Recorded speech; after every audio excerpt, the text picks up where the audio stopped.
गुरु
स्थिरावले अंतर देवा संगतीचा गुण देवा संगतीचा गुण साधकासी समाधान तोची भाग्यवान नर ज्याचे स्थिरावले अंतर सखयाची संगती म्हणे भक्ती करा अंतरंगे बघा तुमच्या सर्व पवित्र आत्म्यांच्या सेवेसाठी घेतलेला अभंग आपल्या मालिकेतील असणारे सखयानंद बाबा ब्रह्ममूर्ती सच्चिदानंद सखयानंद बाबांच्या शिष्या आणि त्यांच्या शिष्या विधेयी असणाऱ्या महात्मा म्हणजे आपल्या शांताबाई आणि यांचा 4 चरणाचा अभंग तुमच्या सेवेसाठी घेतला. विठ्ठल विठ्ठल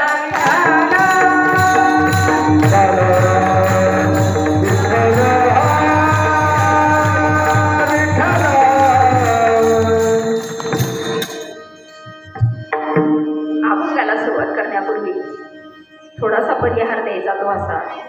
या श्री क्षेत्र वैरागडमध्ये शिल्लेगावमध्ये श्री क्षेत्र शिल्लेगावमध्ये दरवर्षीप्रमाणे गेल्याही वर्षी आपण गुरुपौर्णिमा इथे साजरी केली आणि याही वर्षी आपण गुरुपौर्णिमा याच ठिकाणी या क्षेत्रामध्ये आपण साजरी करत आहोत. आणि या गुरुपौर्णिमेच्या पर्व काळावर जे कार्य आपण उभं केलं सद्गुरू सच्चिदानंद श्रीपाद बाबा सद्गुरू सच्चिदानंद रामदास बाबा आणि गुरुमाऊली मारुती बाबांच्या कृपा आशीर्वादाने आपण सर्व मंडळी एकत्र आलो आणि या कार्याचं नियोजन आज आपण सुरुवात केली आणि त्यातील 2ऱ्या क्रमांकाची जी सेवा आहे ती माझ्यासारख्या सामान्य ताईला तुम्ही सर्वांनी दिली म्हणून मी तुमच्या सर्वांच्या चरणी नतमस्तक होते आणि मी सर्वांचे आभारी आहे. विठ्ठल विठ्ठल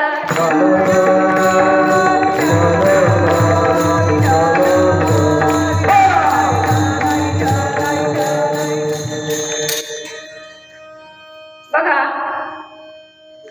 कार्यक्रम आपण बऱ्याच ठिकाणी सप्ते होतात बऱ्याच ठिकाणी कार्यक्रम होतात पण असा एक सुवर्ण महोत्सव ज्याला आपण सर्व जगामध्ये सर्व भारत देशामध्ये आपण या दिवसाला म्हणजे फार मोठं महत्त्व आलेलं आहे.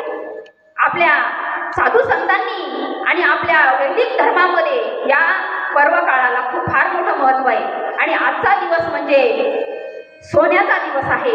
असा सोनियाचा दिवस आज उगवला आणि या दिवशी आपल्या भारतामध्ये गुरुपौर्णिमा म्हणून आपण ही साजरी केल्या जाते. काही लोक हिला व्यास पौर्णिमा म्हणतात म्हणून आपण या दिवशी सर्वजण या गोष्टीचा आनंद घेतो. विठ्ठल विठ्ठल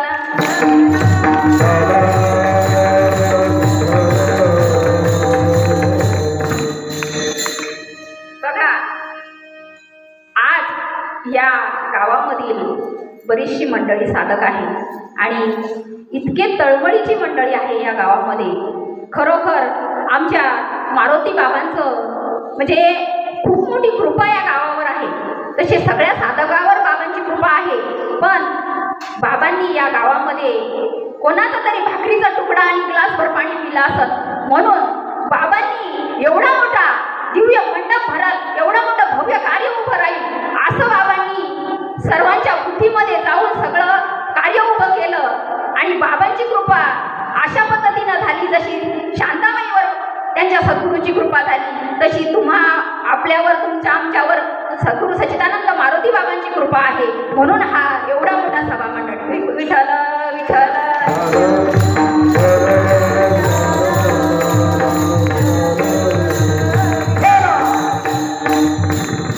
दुसरी गोष्ट सांगायची म्हणजे थोडी दुःखाची गोष्ट आहे कारण आपली जी मंडळी आहे या गावातली भरपूर अशी मंडळी जास्त साधकांचा जो परिवार आहे असा असणारा जो एक मळा आहे जो गवंड्याच्या मळ्यातील मंडळी आहे.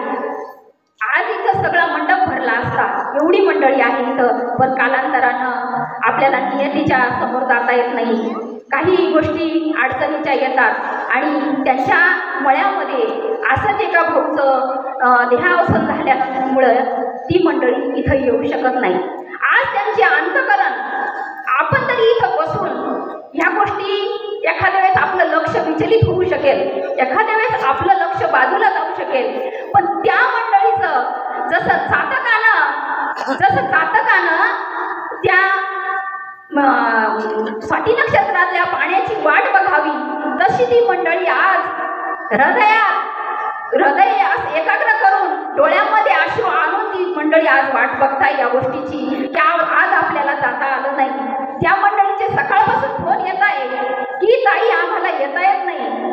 म्हटलं ताई तुम्ही इथं नसून सुद्धा तुम्ही इथं आहात, म्हणून तुम्ही दुःख करू नका, तुम्ही या गोष्टीचं दुःख बाळगू नका. कुठं नाही हो आपल्याला, आपले सद्गुरू कुठं नाही, आपले बाबा कुठं नाही. बाबा सर्व ठिकाणी भरलेले, बाबा प्रत्येक ठिकाणी, प्रत्येक साधकाच्या हृदयात बाबा बसलेले. आज गुरुपौर्णिमा अशा विशेष ठिकाणी येऊन आपण गुरुपौर्णिमा साजरी करतो, पण ह्या आहे ना आपण जे बाहेर दिसतंय ते करतो, पण अंतरंगातली जी गुरुपौर्णिमा आहे, जी अंतरंगाची गुरुपौर्णिमा आहे ती झाली पाहिजे. विठ्ठल विठ्ठल विठ्ठल.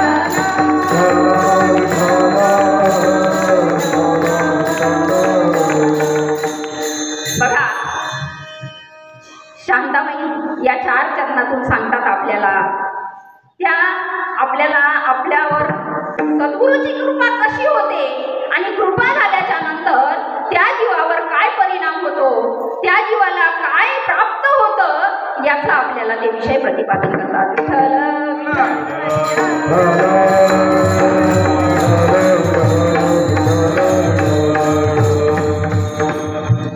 सांगायचं राहून गेलं, कारण असं एक वेळ असती ना ती की त्याच्यात भांबावलेलं असतं माणूस, आणि भांबावलेला असल्यामुळं बुद्धी काम करीत नाही.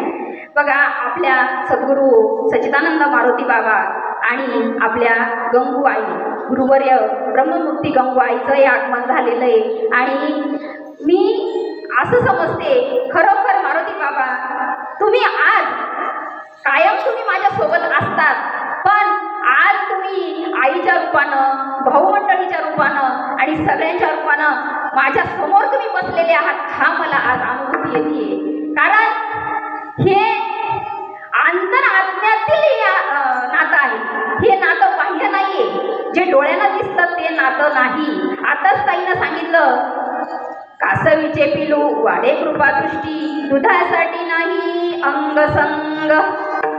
दाभाडे ताईंनी खूप सुंदर कीर्तनाची सेवा केली. खरोखर मारुती बाबांनी कोणत्याच लेकराला कमी ठेवलेलं नाही आणि ठेवणारही नाही. ज्याचा विश्वास सद्गुरूवर आहे ना तो निश्चित त्याच्यावर करून जातो. ताईंनी आपल्याला खूप सुंदर सांगितलं, इतकं छान सांगितलं ताईनं, कारण मला माझे बोल सुद्धा कमी पडतील, मलाही त्यांच्या इतकं सुंदर कीर्तन करता येणार नाही. विठ्ठल विठ्ठल.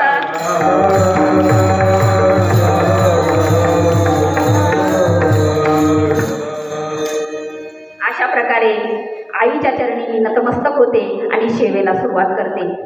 बघा मायबापांनो, आपण आज गुरुपौर्णिमा आहे आणि या गुरुपौर्णिमेच्या पर्व काळावर सांगितलं तितकं थोडं आहे. साधू संतांबद्दल, गुरूंबद्दल आपण वर्णन केलं तितकं थोडं आहे. त्यांच्या ऋणातून आपल्याला मुक्त होता येत नाही, हे आपण सुद्धा अनुभवतो आणि शास्त्र सुद्धा सांगतंय. कारण आपल्याला त्यांच्या ऋणातून उतरही होताच येत नाही. कारण बाप न करी ऐसे माय, धर्मे त्यांचे विदे केले पाय. आई वडील सुद्धा आपल्याला ही गोष्ट मिळवून देणार नाही. अशी स्थिती आपल्याला आपल्या सद्गुरूंनी प्राप्त करून दिली, म्हणून आजचा दिवस उजाडला. बघा व्यासांनी हे कार्य, आजच्या दिवशी व्यासांनी हे नाम या पृथ्वी तलावावर आणलेलं आहे. आजच्या दिवशी व्यास उच्चिष्ट जगत्त्रय आणि त्यांनी आणलेलं हे नाम तुमच्या आमच्यासारख्यांच्या पदरात या साधू संतांमुळे पडलं आणि म्हणून आज आपल्यासारख्यांना इथं उभं राहण्याचा योग येतो. नाहीतर आपल्याला कधीही व्यासपीठावरची जागा कधी मिळावी ताई. आपण एवढे दैवाचे आहोत, आपण एवढे भाग्याचे आहोत. आम्ही दैवाचे दैवाचे, आम्ही दैवाचे दैवाचे.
आहोत की आम्हाला असा महात्मा आमच्या जीवनामध्ये आला.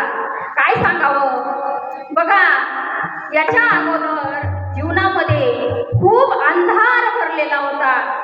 या जीवाला काही कळत नव्हतं, चांगलं काय आहे, वाईट काय आहे, कशाला भक्ती म्हणतात, कशाला परमार्थ म्हणतात, हे सगळं काहीच कळत नव्हतं. पण असा जालिम महात्मा आमच्या जीवनामध्ये आला आणि या महात्म्यानं आमच्या जीवनाचं सोनं केलं.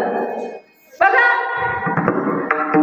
पहिले इतकं अज्ञान गच्च भरलेलं होतं, इतका अंधार जीवनामध्ये होता, पण या संत परंपरेतील महात्मा आपल्याला लाभला म्हणून आपल्याला आज 4 शब्द सांगता येतात किंवा बोलता येतात. आणि ते असे तसे नाहीये की ते अनुभवाला आणून दिलं त्यांनी. बाबा अहंकार निशी घनदाट,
साचला होता.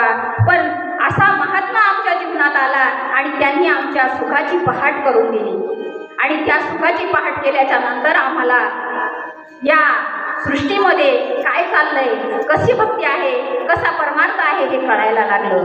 म्हणून बघा, मारुती बाबांची कृपा झाली आणि इमारत फळाली. तर आपण प्रत्येक जीव हा सुखाच्या शोधात लागलेला आहे आणि त्याला हे सुख पाहिजे. पण सुख कुठं आहे? सुख आहे संताबाई. सुख वसे संताबाई. बघा, सुख हे संतांच्या चरणावर आहे, संतांच्या सानिध्यात आहे, संत संगतीमध्ये हे सुख आहे. आणि या सुखाचा लाभ आपल्याला ज्या सुखा कारणे देव वेडावला, ज्या सुखा कारणे देव वेडावला, संत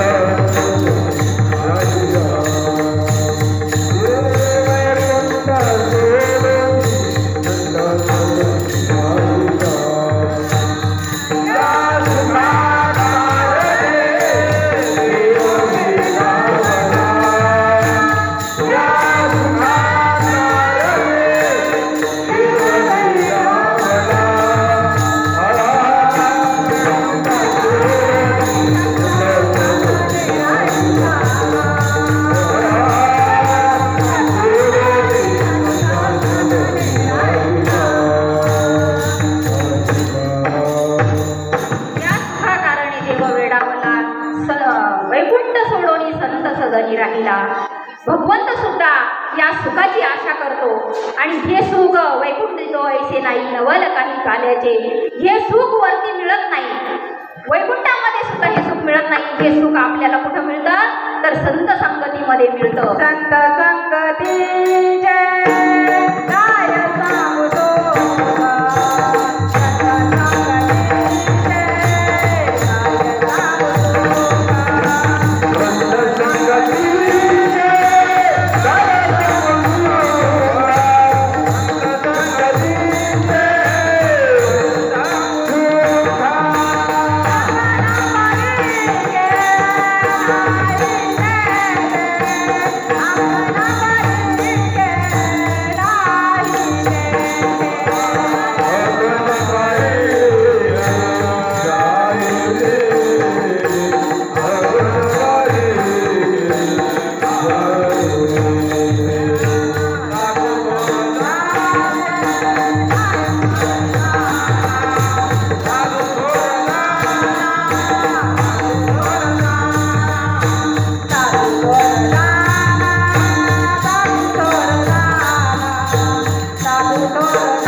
प्रवचन करणं हे म्हणजे टाईमपासाचं साधन नाही.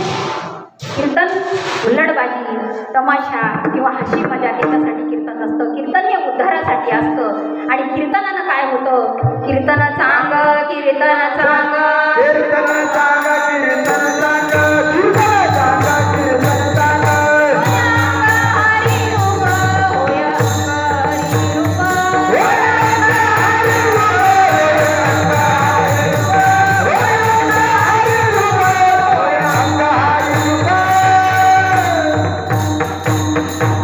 कीर्तन सांग, कीर्तन सांग, होय अंग हरी रूप. बघा, कीर्तनानं आपला देहाचा विसर पडतो, चिंतनानं देहाचा विसर पडतो.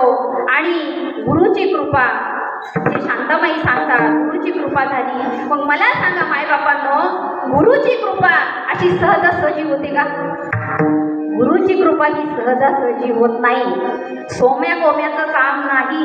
गुरुकृपा ही ज्यावेळेस नाथबाबांनी कितीतरी वर्ष सद्गुरूच्या घरी 12 वर्ष बाबांच्या सानिध्यात राहून बाबांचं कार्य केलं. बाबांच्या तिथं त्यांचे लंगुट्या धुतल्या. त्यावेळेस नाथबाबांना या गोष्टीचा, पुढच्या गोष्टीचा बाबांनी त्यांच्यावर कृपा केली. इतकं सहजासहजी समजू नका. कारण गुरुकृपा ही नाम मिळू शकतं, साऱ्या जगाला नाम मिळेल. पण जी कृपा असते साधू संतांची, जी सद्गुरूची कृपा असते, ही कृपा विशेष असते. संताचे उपकार काय सांगू आता, संताचे उपकार काय सांगू आता,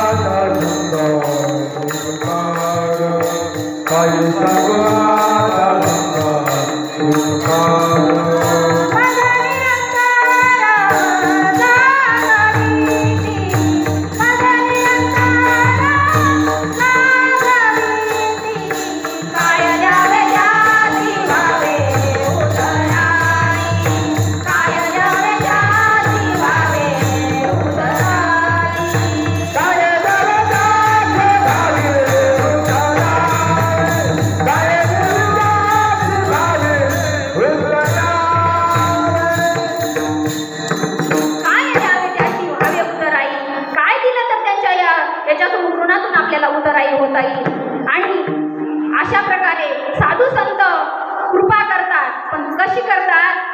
कारण जो जीव अनन्य भावानं ज्यावेळेस सद्गुरूला शरण जातो, अनन्य चिंतयन्तो मां यजनापरि उपासते देशाभियुक्तानां योगक्षेम वहाम्यहम्. ज्यावेळेस आपण अनन्य भावाला सद्गुरूला शरण जातो, त्यावेळेस ती कृपा त्या जीवावर होत असते. मग अनन्य भावानं म्हणजे मग त्यांच्या घरचं काम करायचंय का? त्यांच्या घरी जाऊन बसायचंय का? त्यांच्या जवळच राहायचं चरणाजवळ? तर नाही. ही नामचिंतनाच्या माध्यमातून, अंतकरणाच्या माध्यमातून सद्गुरूच्या चरणाची सेवा करायची. विठ्ठल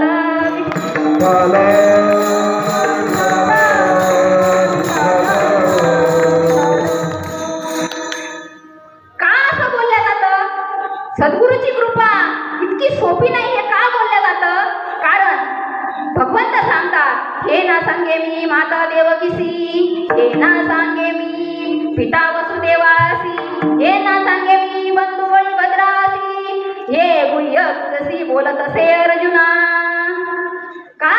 ही गोष्ट मी वडिलालाही सांगू शकत नाही, ही आईलाही सांगू शकत नाही आणि भावालाही सांगू शकत नाही. मग त्यांच्याकडे नाम नव्हतं का? त्यांच्याकडे नाम नव्हतं का? त्यांच्याकडेही नाम होतं.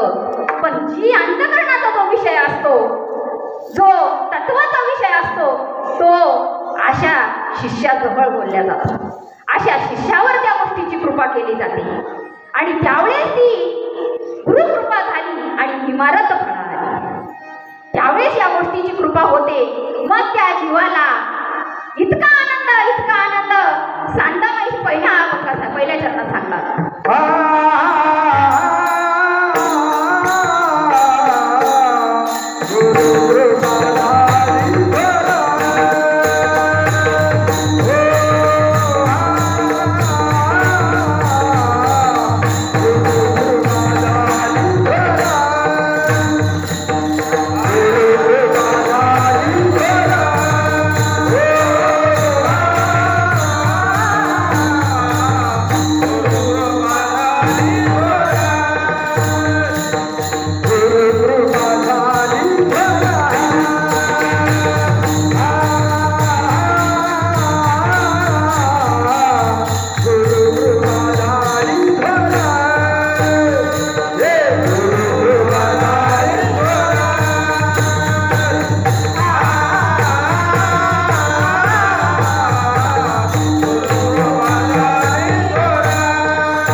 आनंदाचा पुर केव्हा माझ्या देहाचा विसर पडला, मी नामाचा अंगसंग केला आणि त्यावेळेस मला असो ऐसा कोठे आठवची नाही, देहीच विदेही भोगू दशा.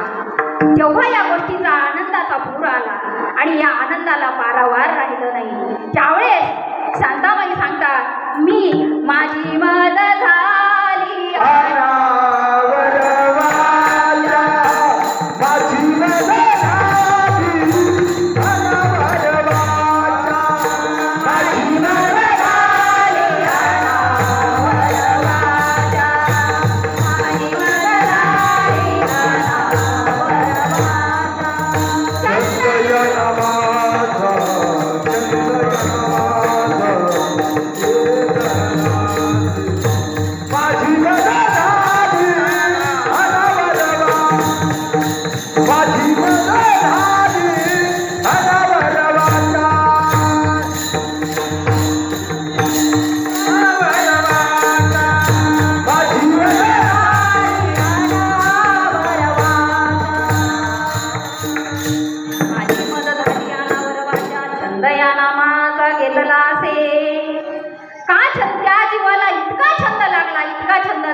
देहाचा विसर पडला. या शांताबाई महाराजांना ज्यावेळेस सद्गुरू सख्यानंद बाबांकडून ज्यावेळेस बाबांनी अनुग्रह घेतला आणि बाबा द्यायला तयार नव्हते ताईंना, मी मागे एका कीर्तनात बोललेली आहे, ज्यावेळेस ताईची इतकी तळमळ लागलेली होती ताईंना की मला ही गोष्ट मिळावी, मला हा या नामाचा उपदेश व्हावा, म्हणून एवढी तळमळ लागली. खूप वेळेस ताईंनी अट्टहास केला, आग्रह धरला, पण बाबा नाही म्हणायचे. का नाही म्हणत असतील हो? साधू संत का नाही म्हणत असतील नाम द्यायला? कारण याच्या पाठीमागं फार मोठं कारण आहे. आज प्रत्येकाला नाम मिळणं हे सोपं झालेलं आहे. आजच्या काळामध्ये नाम हे सोपं झालं, मिळतंय, ते कोणालाही मिळतंय. कारण या रे लहान थोर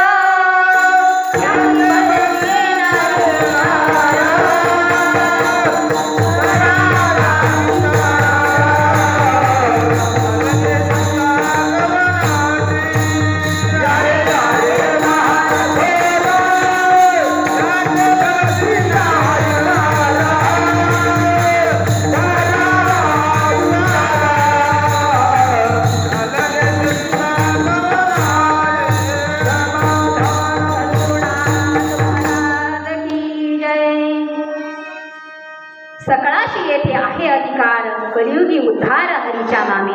हे नाम सगळ्यांना मिळतंय आणि सगळ्यांना ज्याची जशी भावना आहे, जसा ज्याचा भाव आहे तसा त्याला देव आहे, त्याला मिळणारच आहे.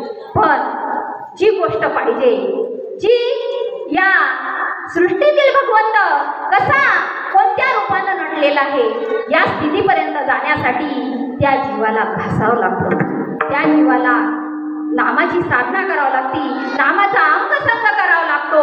त्यावेळेसच ही गोष्ट उदयाला येते. बघा, ज्ञानेश्वर माऊली म्हणतात, सद्गुरू माझ्या सद्गुरूंनी गेले कोडे, हात ठेवून पुढे बीजची वाहिले.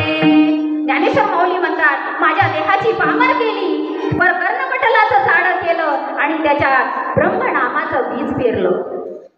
ज्ञानेश्वर माऊली सांगतात, माझ्या सद्गुरूनं माझ्यावर ही कृपा केली की माझ्यावर या माझ्या देहाची पांबर केली, पांबर म्हणजे टिफन, आणि अशा प्रकारची टिफन करून माझ्या कर्णपटलामध्ये ती ब्रह्मनामाचं बीजाची पेरणी केली. त्यावेळेस ती बीज ज्यावेळेस पेरलं, त्यावेळेस मग ते बीज पेरल्याच्या नंतर उगतं ना, भराभरा उगवण काही का त्याला झाकावं लागत? बी आपण पेरतो तर ते फेकून देतो का झाकून ठेवतो? पेरल्याच्या नंतर झाकून ठेवतो, झाकून टाकतो ना. आणि असं फेकलं तर जे फेकलेलं असतंय ते वाया जातं, जे फेकलेलं असतं ते वाया जातं, आणि जे झाकलेलं असतं ते त्याचा अंकुर उगवतो, त्याचं रोप तयार होतं आणि तिथून पुढं ते फुलाला लागतं. म्हणून ज्ञानेश्वर माऊली म्हणतात, ज्ञानदेव मने तरलो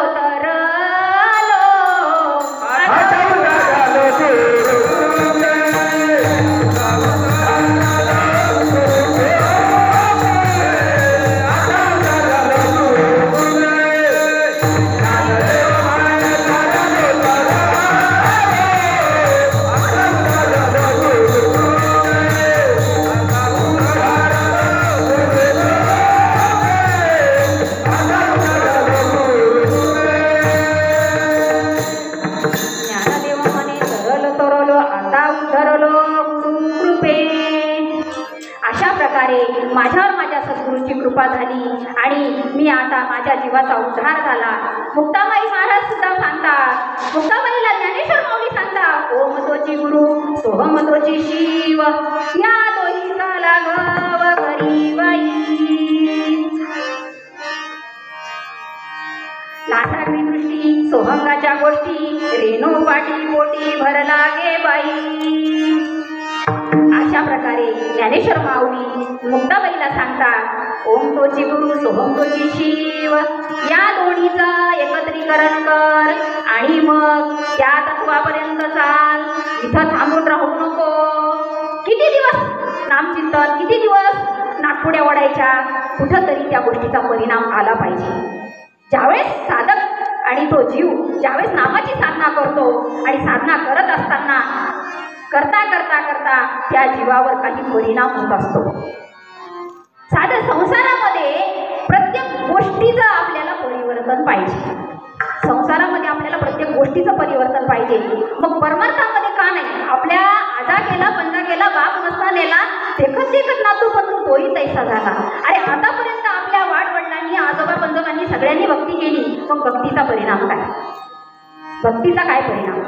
गुरुने गाणी फुंकीला वारा, गुरुने गाणी फुंकीला वारा, गुरुने गाणी फुंकीला वारा, गाणी फुंकीला वारा. भावनेला सारा, भावनेला सारा, भावनेला सारा, गाणी फुंकीला वारा, गुरुने गाणी फुंकीला वारा, गाणी फुंकीला वारा, गुरुने गाणी फुंकीला वारा, गुरुने गाणी फुंकीला वारा, गुरुने गाणी फुंकीला वारा, गाणी फुंकीला वारा. गुरुने कानी फुंकीला वारा. पण मग ही गोष्ट जर होत नसल, देहाचा विसर जर पडत नसल, तर कुठंतरी आपल्यामध्ये कुठंतरी गलती होतीये, कुठंतरी त्या गोष्टीचं मागं पुढं होतंय. ते आपल्याला जर व्यवस्थित जमत नसलं तर त्याच्यासाठी सद्गुरूलाच शरण जावं लागतं. परतही सद्गुरूचीच आपल्याला माहिती म्हणजे त्यांच्याकडून आपल्याला मार्गदर्शन घ्यावं लागतं. जर आपण म्हटलो मला नाम भेटलं, माझ्याजवळ नाम आहे आणि माझं मी करील व्यवस्थित, मला मिळालं ना, माझा भाव पण हे सगळं आहे, पण तरी सुद्धा संताविना प्राप्ती नाही. ऐसे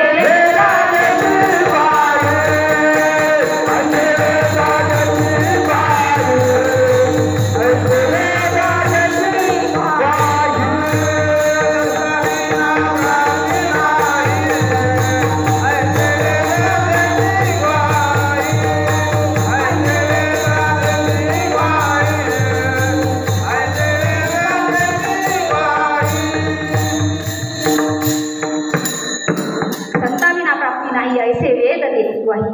बघा, ज्यावेळेस नामदेव महाराज औंढ्याला गेले आणि औंढ्याला जाऊन औंढ्याला गेल्याच्या नंतर बाबांनी तिथून अनुग्रह घेतला, विसोबा खेचरांकडून अनुग्रह घेतला, नाम घेतलं आणि नाम घेऊन घरी आल्याच्या नंतर मग पांडुरंगाने त्यांची परीक्षा घेतली. ही परीक्षा साधकाला शेवटच्या श्वासापर्यंत परीक्षा द्यावी लागते. मायबापांनो, सोपं समजू नका. परीक्षा ही शेवटच्या श्वासापर्यंत असते असं समजायचं नाही. कारण इथं झपीटपी जरी झाला तरी तो रिवर्स येऊ शकतो. हे ध्यानात ठेवा, हे ध्यानात ठेवा. अहंकार करून चालणारच नाही. अहंतेने नाडले आणि तुका म्हणे वाया गेले. शेवटच्या श्वासापर्यंत नम्रता जीवनामध्ये असावी. नम्र झाला होता तेने कोंडीले अनंता. ज्यावेळेस तो जीव नम्र होतो त्यावेळेसच त्या गोष्टीचा त्या जीवावर कृपा होत असते. अहंकार धरून, अरे अहंकारानं सारं जग गेलंय. आज जगामध्ये या काम क्रोध मद मत्सर अहंकारानं एवढं थैमान घातलेलं आहे. कलियुग बैठा कुंडली मारके जाऊ तो कहाँ जाऊ, हर घर में रावण बैठा है, इतने राम कहाँ से लाऊं. वारकलीचा लागला, वारकलीचा लागला, वारकलीचा लागला, वारकलीचा लागला.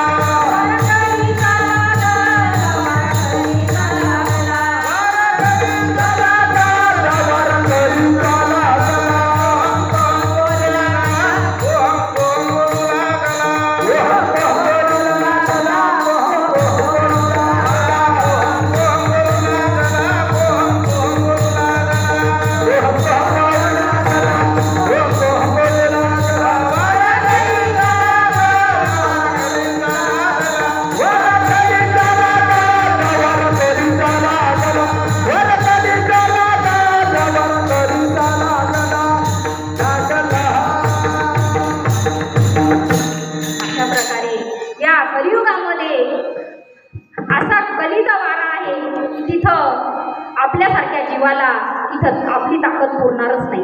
आपल्यासारख्याचं तिथं कोणतीच आपली हे होणार नाही. कारण आपल्याला तिथं इतके ते त्यांनी थैमान घातलेलं आहे. कारण तिथं त्या जीवाला जो खरं चालतो किंवा तत्वाची गोष्ट सांगायला जातो त्यावेळेस त्या जीवाला असंख्य त्रास होतात. ज्यावेळेस भगवंताचं खरं स्वरूप जरी सांगायचं म्हटलं तरीही त्या जीवावर आक्षेप घेतला जातो किंवा त्यांना सांगितलं जातं हे असं नाही, हा असं आम्ही आतापर्यंत कधी पाहिलं नाही असं बोलतात. कारण ती गोष्ट अजूनही गुप्त आहे. ती गोष्ट अजूनही प्रत्येक जीवापर्यंत ती पोहोचली नाही. म्हणून तर प्रत्येकजण या गोष्टीच्या पाठीमागे लागलेला आहे. साधू संतांना या गोष्टीची खंत वाटते, का कळत नाही जीवाला. म्हणून साधू संतांना खाली येऊन बोलावं लागतं. तुका म्हणे ना ऐकती बटकीचे पुढे चिंधळीचे रडतील. काय एवढ्या विचित्र भाषेत बाबांना साधू संतांना बोलावं लागतं. कारण दुःख होतं या गोष्टीचं.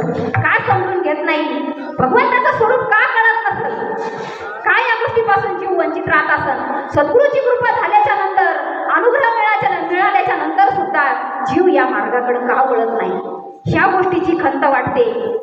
कळायला पाहिजे काय सांगायचंय. बघा, ज्यावेळेस नामदेव महाराज तिथून वापस येतात आणि पांडुरंगानं ठरवलं की नामदेव आता गुरु करून आले, चिंतन करायला लागले, तर आपण यांची परीक्षा घेऊ. यांची परीक्षा घ्यायचं ठरवलं. तर ओळखता आलं का, तुम्हाला पुढचा भाग सगळा कथा भाग माहिती आहे.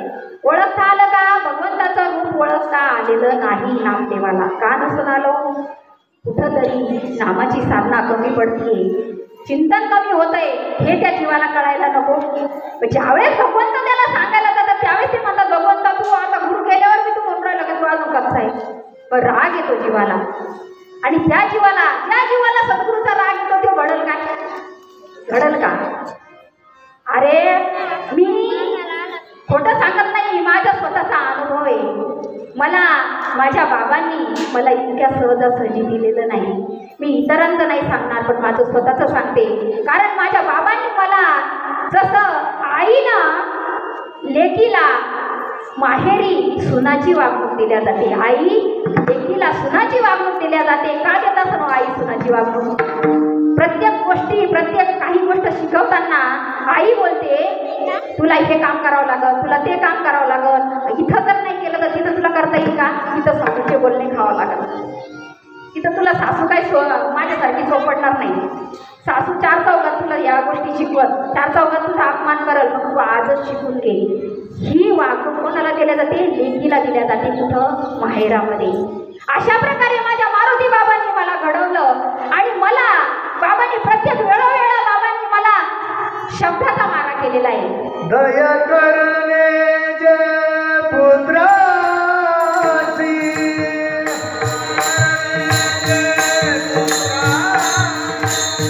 त्याची दासाने दासी,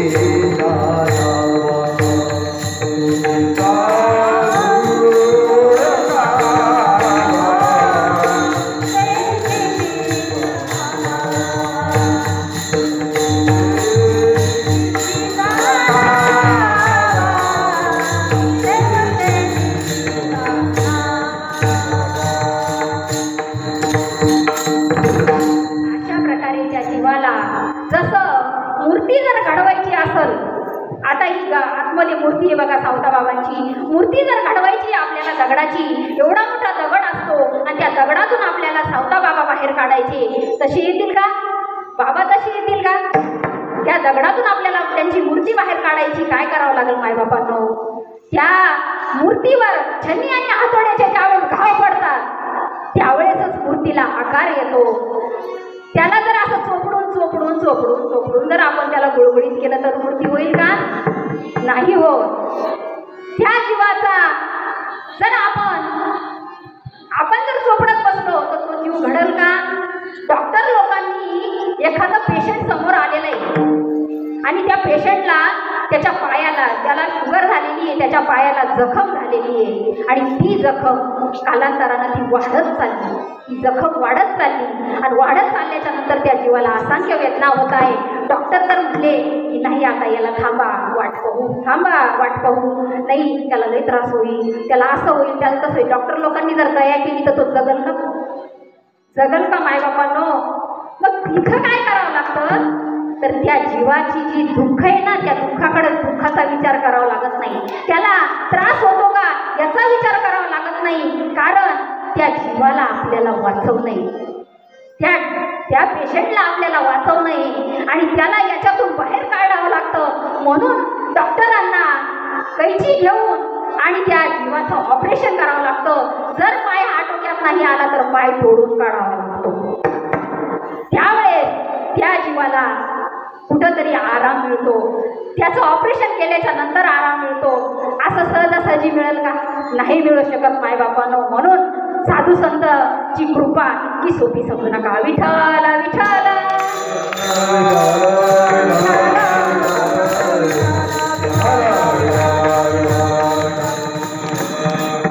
अशा प्रकारे त्या शांताबाईवर आणि संतांची कृपा झाली आणि कृपा झाली तर शांताबाई विधेयत्वाकडं चालल्या आणि शांताबाईला देहाचा विसर पडला. असोयचा पोटे आठवची नाही देही जविदेही भोगू दशा. आता त्या शांताबाईला स्वतःच्या देहाचं भान नाही राहिलं. शांताबाईवर असा परिणाम झाला, त्यांना साडीची सुद्धा सूट नव्हती, त्यांना त्यांचं कोणत्याच गोष्टीचं खायची सूट नव्हती, त्यांना काहीच कळत नव्हतं. त्यावेळेस घरातले सुना लेक आणि पती हे ते कार्य करायचे माईचं आणि माई अशा स्थितीकडे चालल्या. मग त्या स्थितीकडे जात असताना त्या साधू संतांना दया येत असते त्या जीवाची, कारण तर हा विधेय अवस्थेत जर राहिला हा जीव तर मग जगाच्या काय कामाचा? विधेयत्वाकडे जर गेला तर तो त्याच्या पूर्णात राहील. म्हणून त्या जीवाला परत साधू संतांची पुन्हा आणखी मार्गदर्शन करावं लागतं आणि त्या जीवाला वापस आणावं लागतं. त्या स्थितीहून प्रवृत्ती ये निवृत्ती झाली, जन न दिसे तेथे मन हे राम झाले, मन हे राम झाले, प्रवृत्ती ग्रासून कैसे निवृत्ती आले. मन राम झालं तर आता देह विधेयत्वाकडे चालला तर त्या जीवाला पुन्हा देहावर आणावं लागतं आणि देहावर आणून परत आणखी भक्ती मार्ग त्या जीवाला करायला लावतात आणि त्याला जे कार्य हाती देतात करायला लावतात. अशा प्रकारे शांतामाईंच्या वर ही कृपा झाली आणि त्यांनी त्यांच्या आनंदाला पारावार राहिला नाही. त्यांच्यावर इतकी साधू संतांची म्हणजे आजही त्या बघा एवढ्या मोठ्या मालिकेमध्ये आज फक्त एकट्या शांतामाई दिसतात आपल्याला आणि त्या माईंना आनंद इतका झाला त्या आता स्वतःला म्हणायला लागल्या तोची भाग्यवंत तोची भाग्यवान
जय श्री राम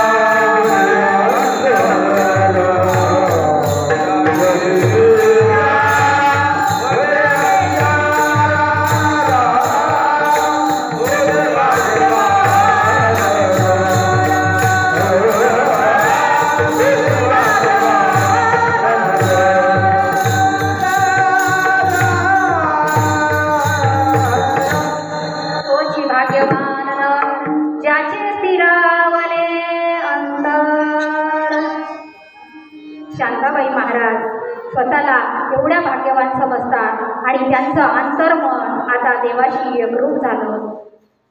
जया ऐक्याची उतारा बोधाचा जोडला तारा निवृत्तीच्या पैलतीरा झेपावला जो. काय झालं तर अशी तार त्या जीवाची आणि त्या शिवासोबत जोडल्या जाते आणि त्यावेळेस त्या जीवाला आनंदाचा पूर येतो आणि त्या जीवावर ज्ञानेश्वर माऊली सांगतात जया ऐक्याचा उतारा बोधाचा जोडला तारा आणि निवृत्तीच्या पैलतीरा झेपावला जो. जो सद्गुरूच्या चरणाकडे झेपावल्या जातो, सद्गुरूच्या नामाकडे झेपावल्या जातो, त्यावेळेस त्या जीवाला या गोष्टीचा अनुभव येतो. मेरी तार प्रभु से जोड़े ऐसा कोई संत मिले, मेरी तार प्रभु से जोड़े ऐसा कोई संत मिले.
त्या जीवाची तार त्या नामासोबत जोडल्या जाती, त्या सद्गुरूसोबत जोडल्या जाती, त्यावेळेस त्या जीवाला आनंद होतो आणि तो जीव आनंदाने उड्या मारायला लागतो. अशी रडती पडती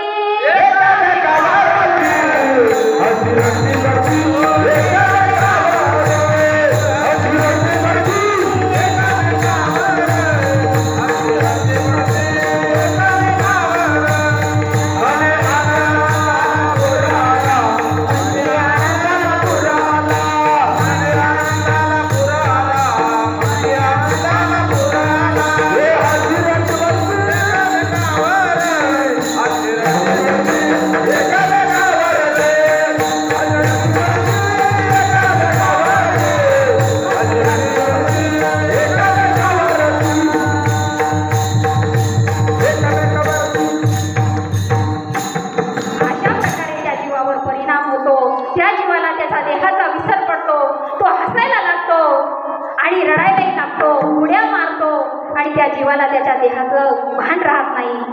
बघा असं का होतं? नवीन मंडळीला या गोष्टीचं जरा कौतुक वाटतं. का असं होतं या जीवाला? का या जीव उड्या मारतो? का अशा अवस्था होतात? काय या अंगात येतं असं मंडळींना वाटतं. पण अशा वेळेस बघा मी तुम्हाला दृष्टांत देते. काय होतं, ज्यावेळेस कन्नडवरून गाडी निघाली आणि त्या गाडीमध्ये एक ताई आहे ना आपल्या कार्यक्रमाला येत होती. अशा कार्यक्रम होता आणि कार्यक्रमाला यायसाठी ती सकाळी लवकर 7च्या गाडीनं त्या गाडीमध्ये बसली आणि येत होती. दृष्टांत याच्यासाठी सांगते, तुम्हाला सिद्धांत पटला पाहिजे. ज्यावेळेस ती ताई त्या गाडीत बसली आणि इकडे यायला लागली त्यावेळेस त्या ताईला सकाळी घाई थोडासा चहा पिला आणि बिस्किट खाल्ले आणि तशीच बसून ती निघाल्याच्या नंतर बघा त्या ताईला असं वाटलं आपण खिडकीच्या शेजारी बसू जेणेकरून आपल्याला हवा लागेल आणि हवा लागल्याच्या नंतर मला मळमळ होणार नाही, मला खदबद होणार नाही. म्हणून ती ताई तिला वाटलं मी आता बसमध्ये चढेल आणि खिडकीच्या शेजारी बसेल. पण तिथं खिडकीच्या साईडच्या सगळे सीट बुक झालेले होते. तिथं एक भाऊ बसलेला होता. त्या ताईला तिथं बसायचं, तिथं एक भाऊ बसलेला होता आणि ती ताई तिथं जाऊन बसली शेजारी. पण ती म्हणते भाऊ मला थोडं तुमच्या साईडला, खिडकीच्या साईडला मला बसू देता का? आणि ती विनंती करायला लागली त्या भाऊंना, भाऊ मला खास खिडकीजवळ बसू द्या, मला मळमळ होते. तो भाऊ म्हणतो, ताई मी एवढ्या लांबून आलेलो आहे म्हणे तिकडून, आणि तिकडून आल्याच्या नंतर मी तुम्हाला खिडकीजवळ जागा देत नाही. मी जागा धरलेली आहे, तुम्ही तिथंच बसा. मग ती ताई म्हणते, भाऊ जर मला यदा कदा जर उलटी झाली तर तुमचे कपडे भरतील, तुमच्या कपड्यावर उलटी होईल, तुमचे कपडे भरतील, आणि मला तुम्ही थोडी तरी होईना मला खिडकीची हवा लागावी म्हणून जागा द्या. पण तो भाऊ ऐकत नव्हता. कालांतरानं झालं असं की ती गाडी पुढे ढकली, आणि पुढं गाडी यायच्यानंतर येत असताना कन्नडवरून पुढं बोरगावपर्यंत आली, आणि त्या गाडीला एवढे भयान गचके होते. त्या गचक्यामध्ये त्या ताईला अचानक त्या गाडीला ब्रेक लागलं, आणि त्या ताईला भयानक उलटी झाली. एवढे जोरानं तिनं उलटी केली, अक्षरशः त्या भाऊचं पूर्ण अंग भिजलं. त्या अंगावर त्या उलटी सगळी त्याच्या अंगावर पडली. तिनं दाबण्याचा प्रयत्न केला, तिनं रुमाल तोंडाला लावला, ती आवरण्याचा प्रयत्न करत होती, पण तिला ती उलटी आवरता आली नाही.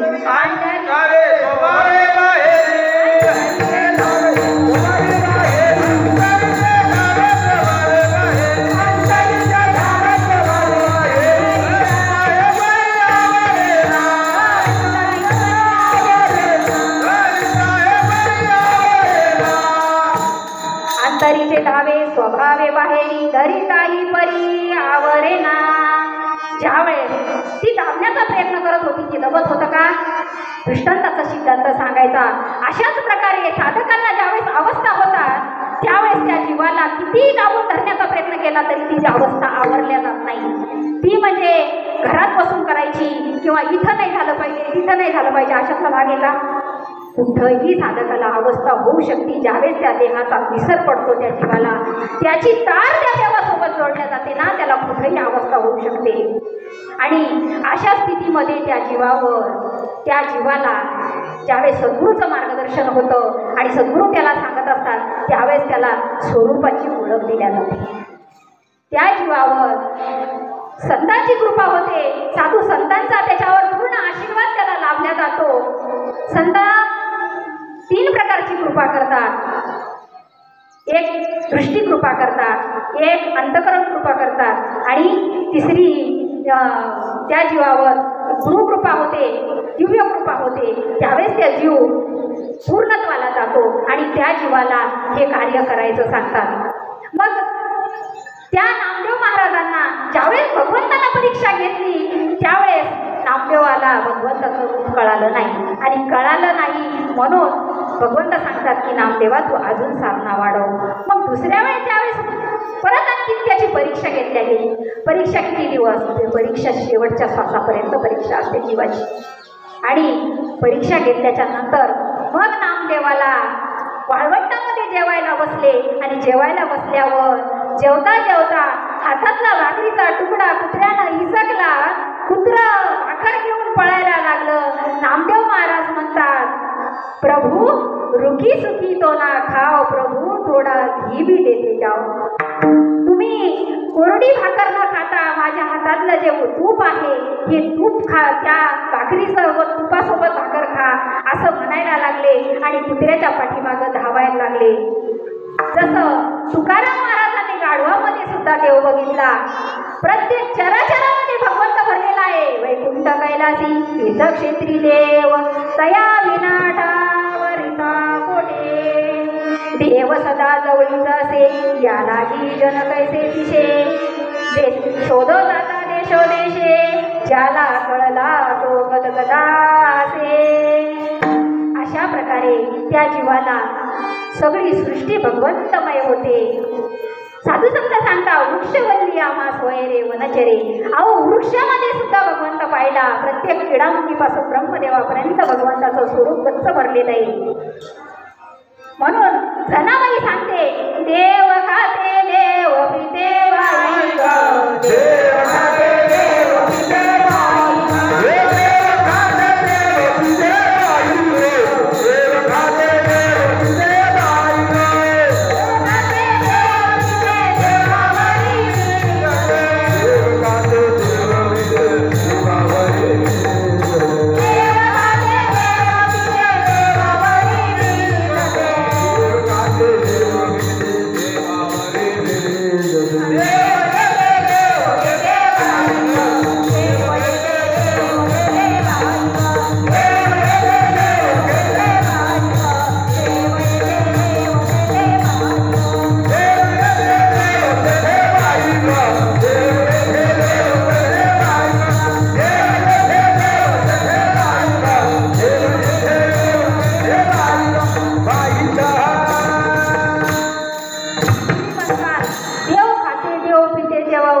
ते असं कसं काय बोलतात, पण हा अनुभूतीचा विषय आहे. ज्यावेळेस त्या जीवाला अनुभव येतो आणि अनुभवाचे बोल असतात, अनुभव आले अंगा ते या जगात देत असे. जे अनुभव त्यांनी घेतले ते या जगाला सांगायचे, पण जग त्याला बावळट समजतंय, जग त्याला येडं समजतंय, जग त्याला या गोष्टीला मान्य करत नाही. पण ही साधू संतांचा परमार्थ हा गुह्य आहे, साधू संतांचा हा परमार्थ दडलेला आहे. नाहीतर बघा, आज ज्ञानेश्वर माऊलींनी असंख्य ग्रंथ, तुकारामांनी ग्रंथ करून ठेवले, सगळं काही उघडं आपल्या समोर पडलेलं आहे, पण तरी सुद्धा कळत नाही. नाव तारी हे साचार माझी बैसले थोर थोर, परी तारके विन नर समर्थ नर न पावती. आपल्याला नदीतून जायचंय, या भौर सागरातून आपल्याला जायचंय आणि त्याच्यामध्ये नाव तयार केलेली, त्या नावेमध्ये आपल्याला बसून जायचंय, पण तिथं नावाडीच नाही. नावाडी त्या जहाजामध्ये नावाडी नाही. जाता येईल का आपल्याला? पैल शिराला जाता येईल का? कारण नावाड्याशिवाय आपल्याला त्या जहाज जरी असलं, नाम जरी असलं तरी नाही. नाम आहे, पण त्या नामाच्या ज्या खानाखुणा आहे, त्या नामाचा जो परिवर्तनाचा जो भाग आहे, जो त्या स्वरूपाचा जो भाग आहे, तो साधू संतांच्या हातामध्ये आहे. तुका म्हणे किल्ल्या त्या दिल्या संता हाती, तुका म्हणे किल्ल्या दिल्या संता हाती, तुका म्हणे किल्ल्या दिल्या संता हाती, तुका म्हणे किल्ल्या दिल्या संता हाती, तुका म्हणे संता हाती, तुका म्हणे किल्ल्या दिल्या संता हाती, तुका म्हणे किल्ल्या आणि त्या दिल्या संता हाती. या गोष्टीची जी किल्ली आहे ती संताजवळ आहे. नाव तारून न्यायचं साधन आपल्याजवळ आहे, पण ते म्हणजे जो नावाडी असतो त्या नावाड्याशिवाय आपण त्याच्यातून जाऊ शकत नाही. जसं नावाडी आपल्याला तिथपर्यंत, त्या परितीरापर्यंत आपल्याला घेऊन जाऊ शकतो, तसे संत आपल्याला आपल्या जन्म मरणाची वाट लावतात आणि आपल्याला आपल्या स्वरूपापर्यंत पोहोचवतात. संतन की संग लागरे, प्रमाण झालेलं आहे बघा, टाइम पण झालेला. हा, अशा प्रकारे ज्यावेळेस संत आपल्याला तिथपर्यंत घेऊन जातात आणि आपल्या जीवाची, आपल्याला आपल्या या जीवाला शिवाची ओळख करून देतात आणि तिथपर्यंत पोहोचवतात. आणि असे ज्यावेळेस ही गोष्ट त्या जीवाला कळते, त्या जीवावर परिणाम होतो, त्या जीवाला काही गोष्टीचं ज्ञान होतं आणि तो जीव मग शांत राहील का? जे जे आपण अशी ठावे ते ते इतराशी सांगावे, शहाणे करून सोडावे सकळ जन. कारण त्या जीवाला गप्प राहत नाही, तो जीव शांत बसत नाही, कारण त्याला असं वाटतं माझा उद्धार झाला, मला जे स्वरूप कळालं ते इतर नाही सुद्धा कळावं. म्हणून शांताबाई त्या अभंगात सांगतात, तिसऱ्या चरणामध्ये सांगतात की मला ते साधकाचा गुण कसा, तिचे गुण देवा संग,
देवाचे गुण आहेत, जे देवाच्या संगतीतले गुण आहे, संतांच्या संगतीतले गुण आहे, त्यावेळेस ते जीवाच्या अंतरंगामध्ये ज्यावेळेस उतरल्या जातात, त्यावेळेस आपल्या सानिध्यात जो जीव येतो ना, त्या जीवाला समाधान लाभत असतं. त्या जीवावर ज्यावेळेस परिणाम होतो, त्यावेळेस त्याच्या संगतीत जोही जीव येऊ द्या, अहो दगडाला सुद्धा पाना फोडण्याचं ताकद या स्थितीमध्ये आहे, या नामामध्ये आहे.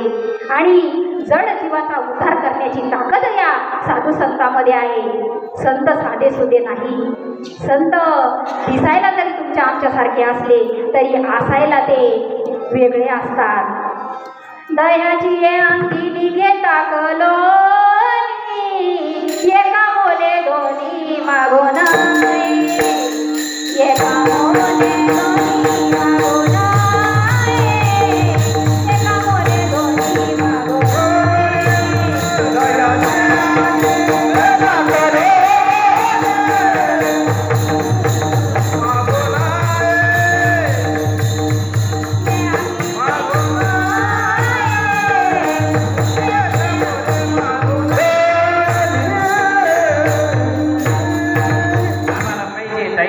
खूप बोलायचं आहे, पण आम्हाला पुढचे खूप काम आहे. 5 मिनिटात सेवावरून.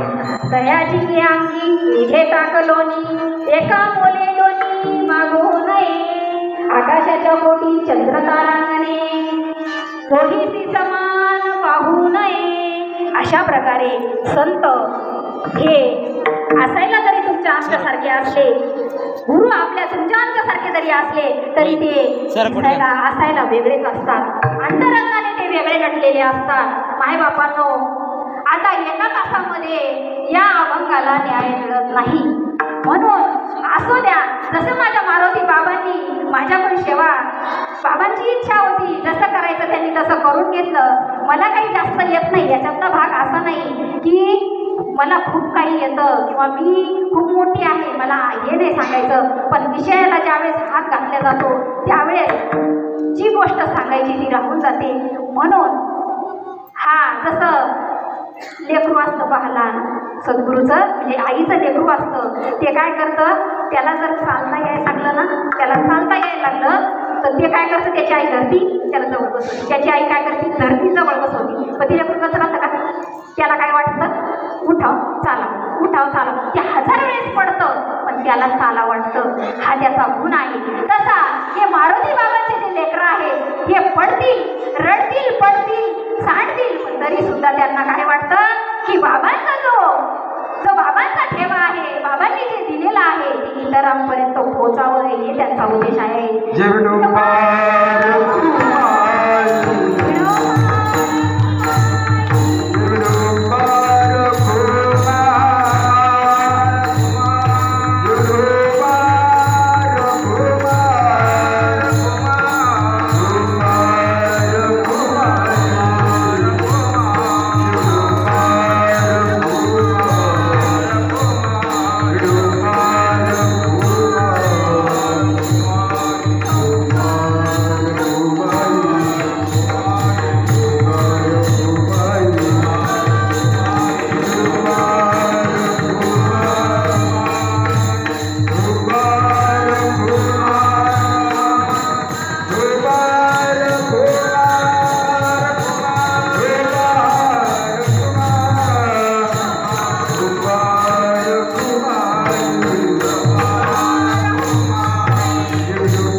अशा प्रकारे या 4 चरणाचा भावार्थ मी तुमच्या सर्व मातापित्यांच्या चरणी ठेवला आणि याचा अर्थ असाच आहे असं मी म्हणणार नाही, कारण हे साधू संतांच्या अनुभवाचे बोल आहे.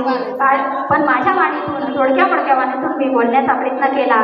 मज पामराय काय थोरपणा पायीची वाहन पायी बरी. मी असं एक बाबांचं लेकरू आहे जे पामर आहे, ज्याने असंख्य वेदना सहन करून तुमच्यापर्यंत येण्याचं जे धाडस केलं ही माझ्या सद्गुरू सच्चिदानंद मारुती बाबांची कृपा आहे. आणि जशी सगळ्यानंद शांताबाईवर कृपा झाली तशी माझ्यावर झाली आणि मी या स्थितीला जशी तुमच्या समोर दिसते, चांगली असत वाईट असत बरी असत, इथपर्यंत मी पोहोचले आणि तुमच्या सर्वांचा माझ्यावर कृपा आशीर्वाद असाच राहू द्या, जेणेकरून मला माझ्या मारुती बाबापर्यंत आणि त्या तत्वापर्यंत जाता येईल. म्हणून झालेली सेवा इथंच या सेवेला पूर्ण विराम देते. ज्ञानेश्वरा